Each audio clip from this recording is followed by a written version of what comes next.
So yeah, in a nice little twist, we are in fact allowed to bench Ko for the rest of this dungeon. That's pretty cool, I guess. The unfortunate other half of this is that we are only halfway through Ice Physics 2, Revenge of the Ice. I was gonna say I am a little disappointed you ended that earlier sentence with the rest of this dungeon and not the rest of this game.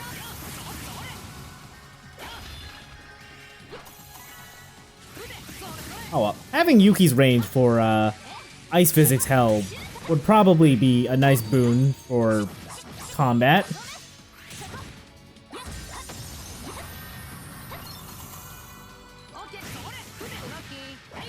And then he immediately gets in the point-blank range with the closest enemy.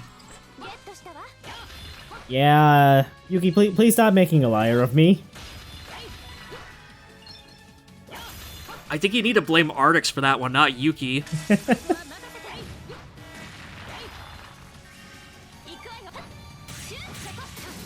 Anyway, are you ready for the introduction of whatever these ice things are as combat problems?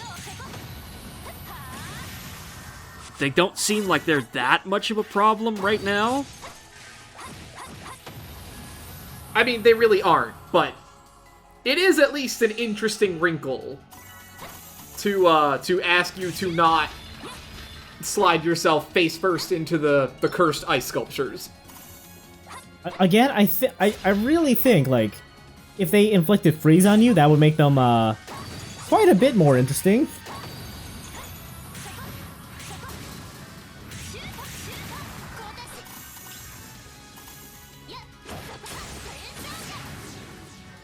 Sora very gently just kind of floating away from an enemy as she attempts to kick them is very funny.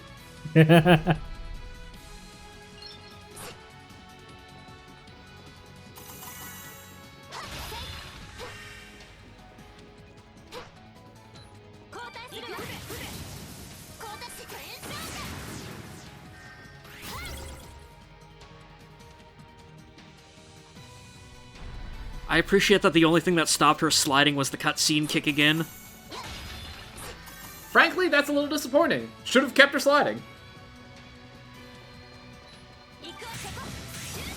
So this game doesn't appreciate the subtle comedy aspects. Just watching her slowly drift away while the game is showing us something completely different. Again, that's like Zelda ROM hack territory there.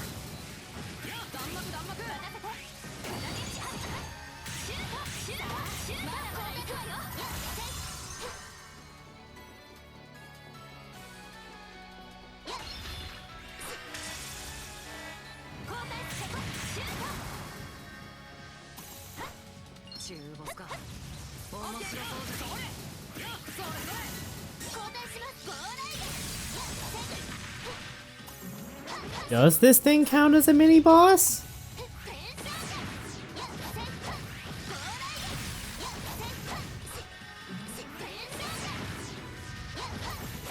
I guess it's got the HP of one.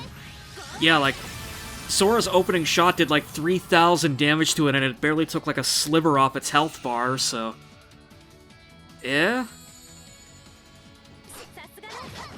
I will begrudgingly accept that is a mid-boss.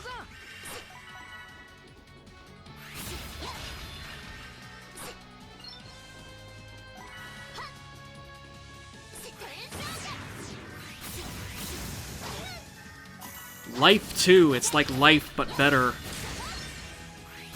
Both, I mean, that's both literally and figuratively true. Anyway, do not fall off here. It doesn't, I mean, it just drops you back down to that area below, but still, it's not a fun time. Yeah, no one likes backtracking in vertical levels like this. And there was one of our golden elements for Mayu there that we just picked up. Would that have still shown up even if we didn't pick up the quest? think so, but don't quote me on that. I really hope these aren't quest drops that are only active when the quest is active. Yeah, like, would you just, like... Would you have, like, the opportunity to go back to her and just, like, pick up the quest then after you've got, like, the first item, or...? Oh yeah, no, you can go back. Like, we can still go back to anywhere in the city that we've unlocked. Okay. So it's not like, yeah, you're locked out of the quest the second you leave Brick Alley. No, the game is not that mean. That doesn't mean that it doesn't try, but...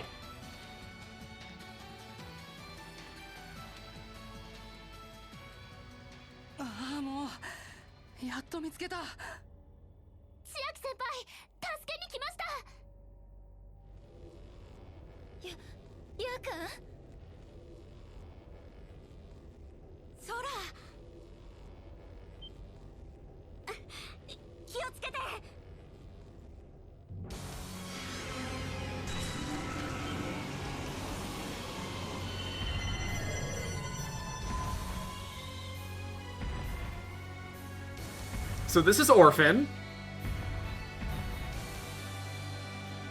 You mean, like, from Final Fantasy 13, or...? No, I just like these. I just like that mask aesthetic. He definitely has a similar... Like, the first, like, when I saw that when I was playing, I was like, oh! Taking some notes from the Falsey design book, I see.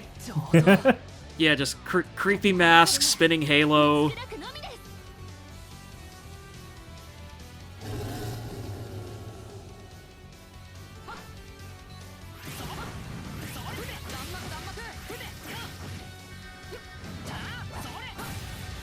So yeah, there's not a whole lot to say about this guy, all things considered. Like, most of his attacks are pretty much exactly what they look like.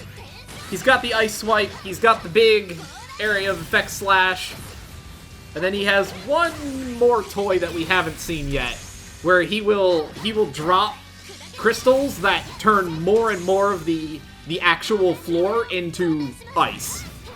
Yeah, because I can see the hexagonal pattern on here, so I'm guessing, like, it goes, like, one hex at a time, basically, or a couple. It like, drops a ring of them. That's kind of interesting, actually. And, of course, it should be noted that the outside of the arena is full of spikes. I suggest you don't go into them.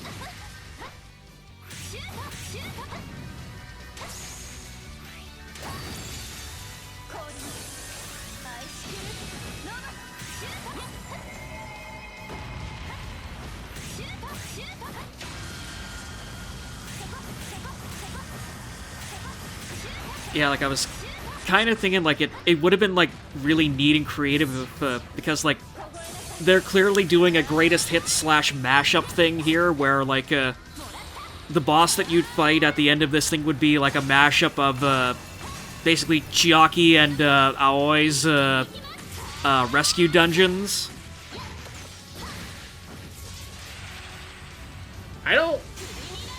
I mean, I guess that's an idea that potentially could have been, but that is definitely not what this is. Yeah. Like, this guy does not have anything in common. I guess he's got maybe, like, something that, if you really squint, you can sort of see some of the ghosts move, but, like, there's nothing of the Spire here. Yeah. It just kind of feels a little... I'm not going to say out of place, but it feels like a little bit of a missed opportunity to not have this be a remix of those two fights.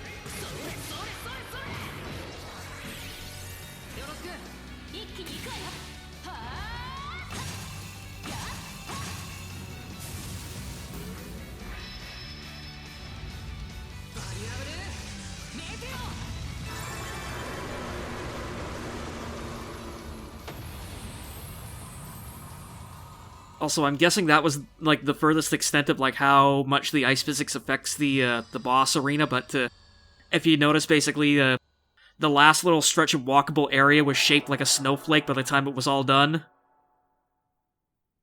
I didn't. That is a cute touch.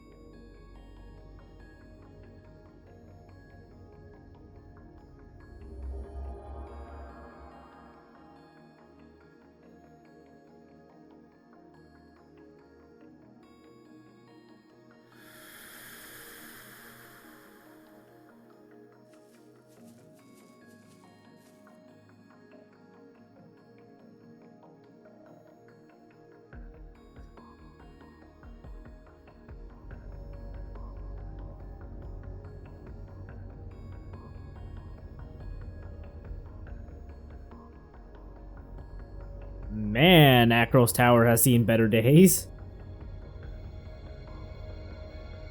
I mean, do you see the setup they've got going for Spica's next show? Like, look at that hologram.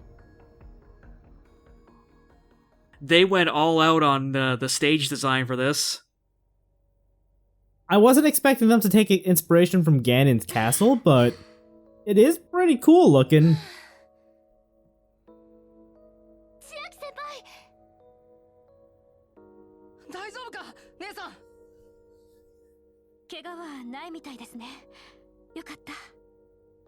Yeah, you know, cuts and bruises are the things you really want to look out for when you've been captured by a soul-devouring spider.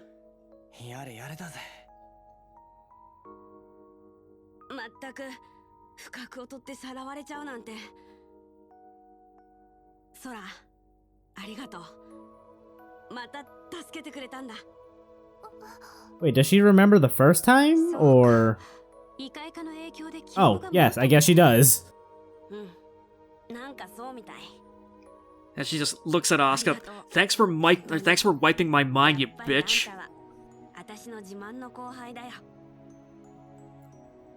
Gonna say, Asuka's phone, like, the button that she has to press to run the Mind Wipe app is gonna be fucking broken by the time we finish the game. So again, this also means that we can now peel Chiaki off the list of successfully mind-wiped people from the game versus, like, unsuccessfully mind-wiped ones. Do we even have anyone left on that list? I was gonna say, I don't think anybody is left on that list. We're still at Shiori, maybe, with 15 question marks after it, and that's about it. Yeah, I'm gonna go out on a limb and say that Shiori's mind wipe status is, no longer in question.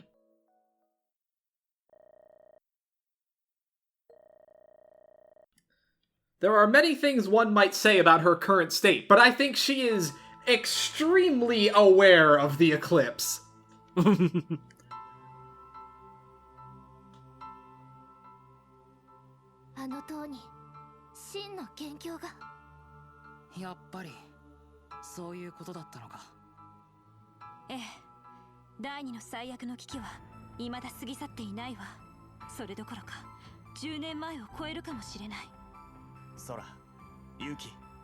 Seeing as how, like, again, there's been a gigantic fucking eclipse that has lasted about 3 days now, and, like, half the city has been turned into, like, a crystal horror nightmare, it's definitely a lot worse than what the fuck happened 10 years ago.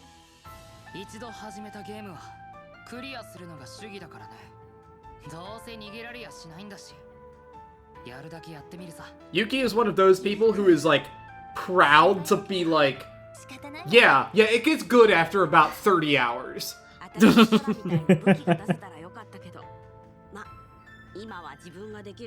Yeah, he unironically has, like, one of those gamers don't die, they just respawn t-shirts.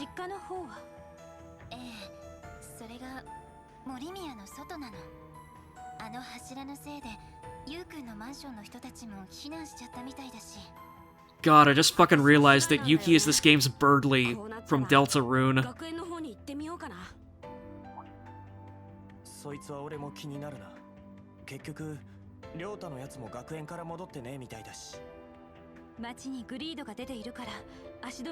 We haven't heard anything from Ryota yet. Please, God, tell me that we never actually do. Like, You know what? I think the Greeds can have them. Just throwing that one out there. There was one casualty in this whole secondary eclipse, or Day of Disaster, whatever, and I don't think anyone really cares about him. Yeah, that would be... Yeah, June and Ryota would be together when all of this shit went down, and June would purposefully wait until the Greeds basically rip Ryota apart, and then he would turn into White Shroud and go to town on them.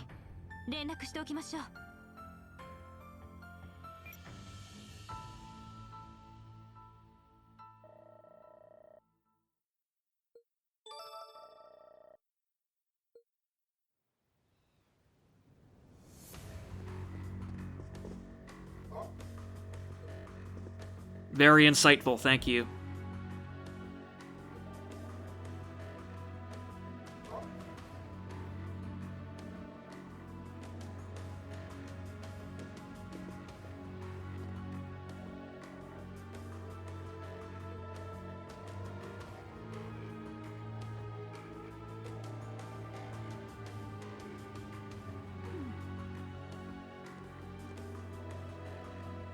Well, at least we know that Irie's Mind Wipe is still in place. Did we ever Mind Wipe her, though? Yeah, we did. Oh, okay. Because she seems like enough of a space case that I feel like we could have just gotten away with leaving her be. I think that was literally Ko's argument when we found her in Brick Alley, but, you know. Like, would anyone even notice if we didn't?